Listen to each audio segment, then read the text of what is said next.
But anyways, this guy, Urban Threshold, goes on and talks about what we already know, basically. Just putting our all in it, as a feeling. And he was saying that most people who put out mixtapes over and over again, they're not putting enough feeling in their shit, so it's trash. Oh yeah, I mean, I think there's a lot of people with just weak ass mixtapes that don't know how to. I mean, in the end, there's just an oversaturation of artists out there who really don't have enough drive or enough originality or enough love for the genre to come with the quality music. Because everybody wants to be something when they don't know who they are. So everybody wants to try something that somebody else does. So I guess we just need to try harder then.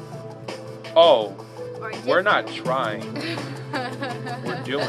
I know, because most people, right, who's doing this, they just find people to put their money into, right? And they just end up putting down a lot of money for nothing.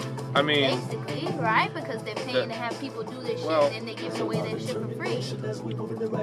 Well, industry is 95% business, 5% talent.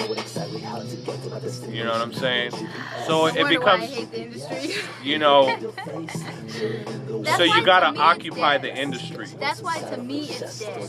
And the quote that I had just put on my Facebook from this guy, he said the industry's not dead, it just doesn't have anything new that the people want. Well, if you ask me, there's a lot of new elements that are there. It just hasn't been brought to the forefront. But when you look at what's going on, when you got the internet, you got YouTube, you got people downloading music for free and stuff like that. A lot of people think that, the record sales have gone down because music is downloadable. But that's actually not the case if you ask someone like me. Because I think if you're a true fan, you really want the artwork, the juice from a real fucking artist. Well, yeah, but see, what I think is that it's not because you can download anything you want to for free. It's because people are downloading these things for free because there's so many albums out there where you only like one or two tracks, maybe three at the most. That's the truth. And I remember, the days of like Tupac, All Eyes on Me, when you could listen to both discs beginning to end without skipping anything. Yeah. The Chronic, Doggy Style. You know what I mean? Yeah. And then, but the thing is, once that type of quality of music came out, everybody wanted to do the same exact thing. So then you had an oversaturation of gangsta rap and fake G-funks out there and all of this and that. And then, when you got these record labels that are like, ooh, well, I could make a quick $2 million off of this, MC da-da-da-da.